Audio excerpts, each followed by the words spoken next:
Heyo, Hipper here. So now that fleets are an actual thing in the game, I thought I would share a few more videos from the guys in the fleet. And I have already been sharing a few, at least I've already shared a video by Esox here earlier, and also one by Curls, and a few by Black Priest. But we'll make it more of a thing here to have Aegis videos on the channel. So this one here is by Esox, one of the other agile cruiser aficionados in the fleet. And as you can see, of course, he starts out with an AFK Shimakaze on his flank, so it's not the best beginning here. But it is a 6 versus 6 on Islands of Ice, which is one of the best maps for agile cruisers. Domination is good, Epicenter is even better, and 6 versus 6 is also it just makes agile cruisers so much more powerful, because you don't have to watch out for 4 or 5 battleships all the time, because there's only one battleship in this battle here and 3 destroyers and 1 carrier. So really, the Kurfürst, the battleship, is the only threat to Esox in this battle here. So he's gonna have a field day. So it's funny, he plays exactly the same way I do. This is also the exact same island I always, get into, especially in Epicenter, because if you can get a radar-equipped Minotaur in here, and it has to be a radar Minotaur. Smoke Minotaur is not going to do anything. A radar-equipped Minotaur in here, you control the whole Epicenter, and any destroyer trying to get in will get, obviously radared, and if not radared, then sonared, and if they're not careful, you can pop out and pick them off one by one. So if you get a Minotaur with a radar in here, like, the red team needs to be, a real team-playing team to actually be able to get rid of you, and that's very rare in this game. And you can also see that we have a Shima here that decides to shoot at the Minotaur instead of staying, unspotted. I mean, I realize he's radared, but still, that's just a waste of time. And of course, that ends with a one-sided victory here, where the Minnow just shreds him. So, this map here is awesome for agile Minotaurs, and I happen to get it a lot when I play my agile Minotaur, and it's awesome. So the other Shima here, he's a little bit more cautious. He actually makes it out. So what I gotta do is just wait, really. And as usual in this game here, it's up to Esox to do everything in this game here to win. The destroyer on C has actually grabbed C, so that's perfect. That's, pretty much the only help he's gonna get here.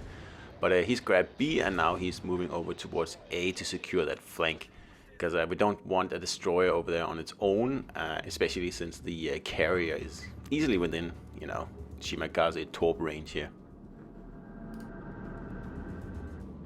The carrier is not stupid either, because he knows, or at least I assume he knows, what Esox is up to here. And obviously, Esox is using the island here to keep himself unspotted from the destroyer as long as he can, as long as he possibly can, right? And the whole idea here is to cut the destroyer off before it gets into open water north of the A cap. And now he's spotted, and that way, just force the destroyer back into the A cap, and then just sit in the A cap and wait for him to try to cap. And that way you should be able to get it back. But you can see the destroyer here, the carrier is actually awake, and he's spotting the destroyer for Esox. And that is also just so lucky, because there's so many carrier players in this game who don't know, well, pretty much what to do. So also the Hayate here is making a mistake. He should have just gone, bow or stern on and try to disappear. Instead, he's actually going broadside and ending up stuck on an island. So that's also that's suicide when you have a Minotaur within 5 kilometers.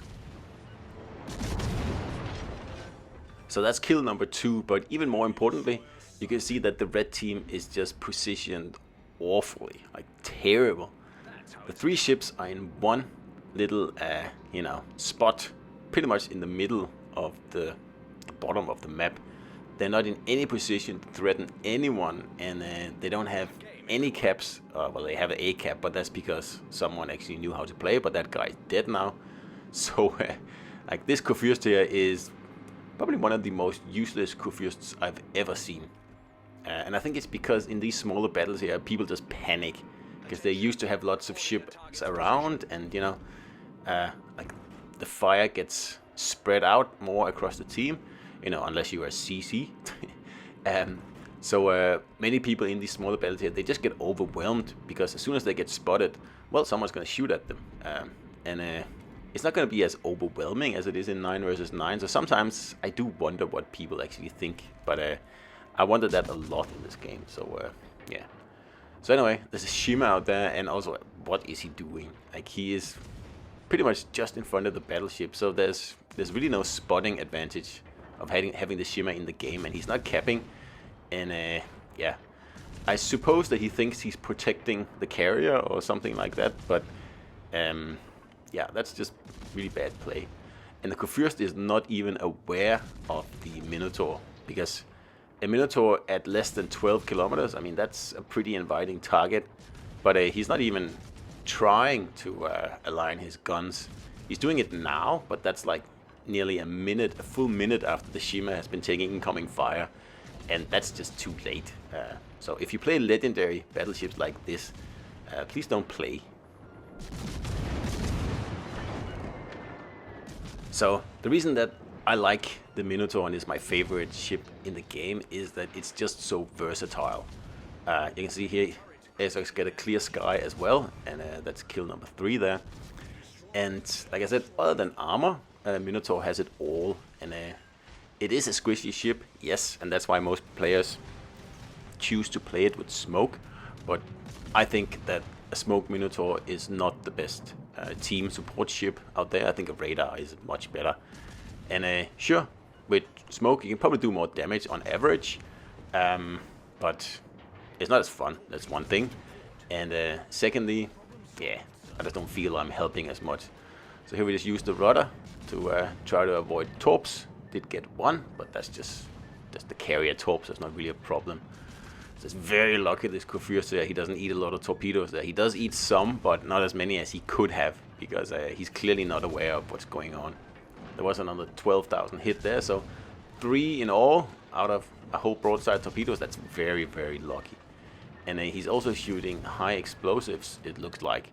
So yeah, I don't know how you get to legendary tier and play a Kurfürst like this, just sitting in open water. Haven't done anything the whole game, by the way. Broadside to a Minotaur and just let the Minotaur farm you while you're shooting HE back.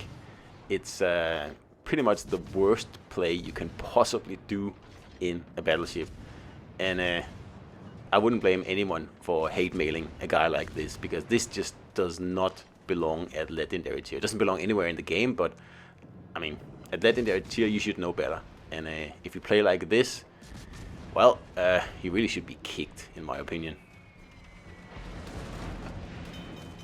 These days, there's really no excuse for taking out ships you don't know into legendary tier, or you know, in general, playing in legendary tier and not having any idea what's going on, because we have this fun thing called AI battles. And other than that, we also have training rooms these days.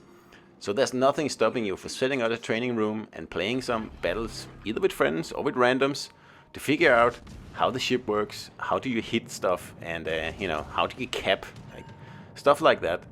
And yeah, it's not something that people will use primarily for training. I realize that. And here Esox is dodging torps again. Something that, you know, agile cruisers are very good at. Look at that one there. That was like very close shave. So now it's a carrier and a cruiser that's somewhere. He's actually taken the sea cap. That's quite impressive, but he hasn't done much this game. But a carrier at 7 kilometers, well, that's just asking for it. And he's probably going to end up just around 200k here, which is pretty good. And a Kraken, of course, high caliber, and probably a Confederate once he gets this carrier here whittled down. It's also, you know, depends a lot on what red team you get in these battles and what blue team you get, because as you saw, Esox had quite a good carrier, not the best carrier in the world, but quite a good carrier. He knew he had to spot destroyers. I mean, that's, you know, pretty important. While, for example, this carrier here, he's you know, going at Esox the whole game. Esox has shot down 42 of his planes so far, and what is the point? Like, why don't you go and spot the enemy destroyer? So, but nevertheless, an impressive battle here, and you know, as you know, Esox is in the fleet, and there's a bunch of us Agile Minnow fans, and we're gonna have a few videos of that in the channel coming up. So hope you enjoyed it, and I'll see you out there.